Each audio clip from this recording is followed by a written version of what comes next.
Lord, shalom everyone.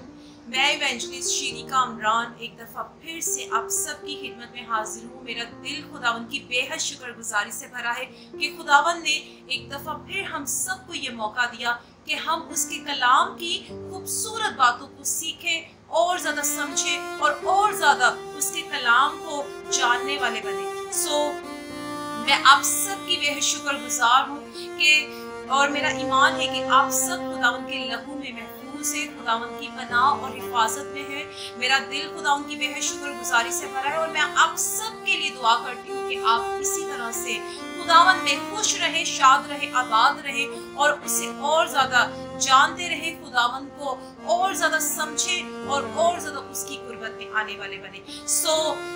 आप सबका बहुत बहुत शुक्रिया कि आप इन मैसेजेस को सुनते हैं। आप सबका बहुत बहुत शुक्रिया आपकी मोहब्बतों का, आपकी चाहतों का और आपके अपनेपन का, जो आप अपनापन मुझे दिखाते हैं, आप मुझे हमेशा सराहते हैं। मैं आप सबकी शुक्रगुजार हूँ। इसी तरह से इन मैसेजेस को सुनते रहें, मुझे फेसबुक पर फॉलो करें और मुझे यूट्यूब पर भी फॉलो करें। मुझे मेरे चैनल को लाइक और सब्सक्राइब करें ताकि मेरी हर वीडियो आप तक पहुंचे और आप इन मैसेजेस को ना सिर्फ खुद सुने बल्कि अपने फ्रेंड्स के साथ इन मैसेजेस को शेयर कीजिए, अपनी फैमिली में इन मैसेजेस को शेयर कीजिए ताकि हम सबको इस कलाम के, खुदावन के इस खूबसूरत कलाम के मुताबिक बरकत मिले। खुदावन आप सबको बरकत दे। हम आज के कलाम की तरफ बढ़ते हैं। आज का बहुत ही खूबसूरत और बाबरकत कलाम हम सबों के लिए जो कि खुदावन ने मुझे दिया और मेरी रहनुमाई की कि मैं आप तक इस कलाम को पहुंचा सकूं। आज हम देखते हैं, आज हम सीखेंगे रूहानी आंखों के बारे में, यानी कि स्पिरिचुअल आईज। हम देखते हैं कि बीइंग अ क्रिश्चियन, मसीही होते हुए आज भी हमारी आंखें बंद हैं। मसीही होते हुए हमारी रूहानी आंखें खुलना कितना जरूरी है। मसीही होते हुए हमें इस बात को जानने की जरूरत है कि जब हमारी रूहानी आंखें खुल जाती है हम लानत से निकल जाते हैं। जब हमारी रूहानी आंखें खुल जाती है हम बीमारियों से, तकलीफों से, परेशानियों से निकल जाते हैं। जब हमारी रूहानी आंखें खुल जाती है हम गलाजतों से निकल जाते हैं। मगर कुछ लोग ऐसे भी होते हैं और मैंने देखा है कुछ लोगों को कि वो मसीही होते हुए सब चीजों को देखते हुए भी अनसुना कर देते हैं, यानी कि उनके कान होते हुए भी अपने कानों को बंद कर देते हैं, आंखें होते हुए भी अपनी आंखों को बंद कर देते हैं और कुछ भी समझने की कोशिश नहीं करते जिस तरह से उन्हें समझना चाहिए। जिस तरह से हम देखते हैं, हम देखेंगे दूसरा सलातीन और उसके छठे बाब में और उसकी हम 16वीं आयत 17वीं आयत से देखते हैं। बहुत ही खूबसूरत वाकया है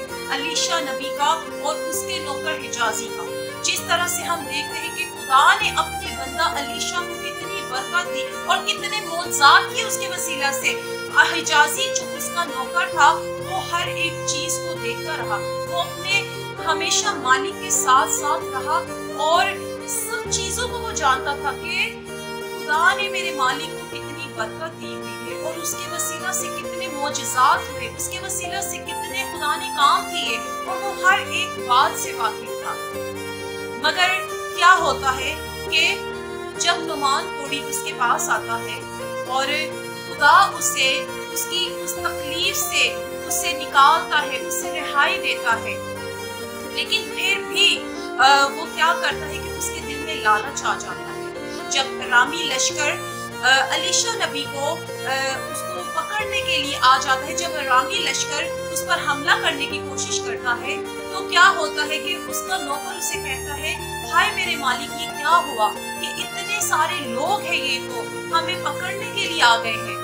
और उसने, अलीशा ने क्या कहा, ऐ खुदावंद उसकी आंखें खोल दे ताकि वो देख सके।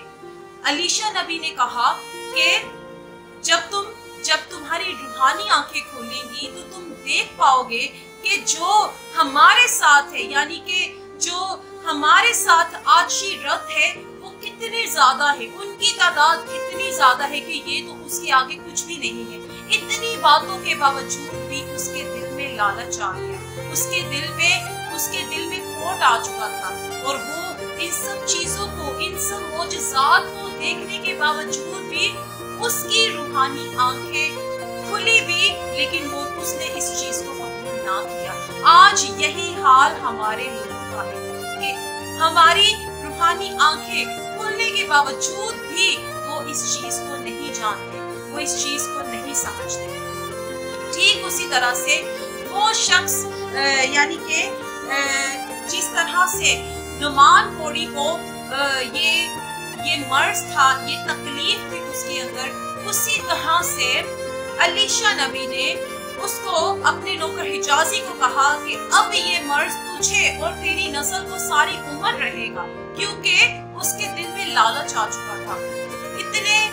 इतने ज्यादा खुदा के ऐसे खादम के साथ रहने के बावजूद भी उसे इस चीज का एहसास ना हुआ और वो लानत में चला गया। आंखें खुलने के बावजूद भी वो लानत में चला गया। और इसी तरह से हम एक बहुत खूबसूरत वाकया जब हम देखते हैं लूका की अंजील 18 बाब और उसकी 35वीं आयत से लेके 43वीं आयत से हम देखते हैं, एक बहुत खूबसूरत वाकया है।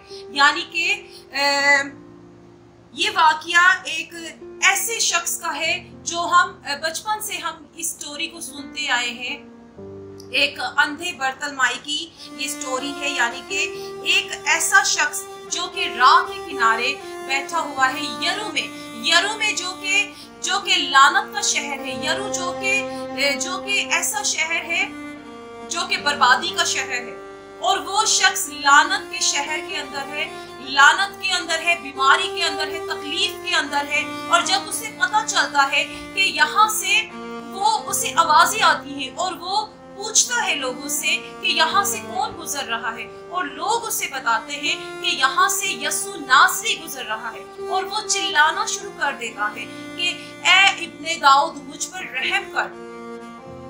और क्या होता है कि वो जान चुका होता है कि ये यहाँ से जो गुजर रहा है वो बादशाहों का बादशाह है, यहाँ से जो गुजर रहा है वो ऐसी हस्ती है कि वही मुझे शिफा दे सकता है। यहाँ से वो गुजर रहा है जिसने अंधों को, लंगड़ों को चलाया, जिसके हुक्म से बदरूहें कांप जाती है, जिसके एक हुक्म से मुर्दे जिंदा हो जाते हैं। वो इस हकीकत को जान चुका था और वो जान चुका था कि यही वो हस्ती है जो मुझे शिफा दे सकती है। और ठीक उसी तरह से जब लोगों ने उसे डांटा तो उसने और भी ज्यादा चिल्लाना शुरू कर दिया, उसने और भी ज्यादा शोर करना शुरू कर दिया। और खुदावंद यीशु मसीह ने कहा कि इसे मेरे पास लेकर आओ। और जब उसे खुदावंद यीशु मसीह के पास लेकर लाया जाता है तो खुदावंद उसे पूछते हैं, यीशु नासरी उसे पूछते हैं कि तू क्या चाहता है कि मैं तेरे लिए करूं। और वो क्या कहता है, मैं चाहता हूं कि मैं बीना हो जाऊं। और कलाम में लिखा है कि वो खुदा की हम्द करता हुआ उसके पीछे हो लिया। जी हाँ, जब खुदावंद ने उसकी आंखें खोली तो ना सिर्फ जिस्मानी बल्कि उसकी रूहानी आंखें खुल गई।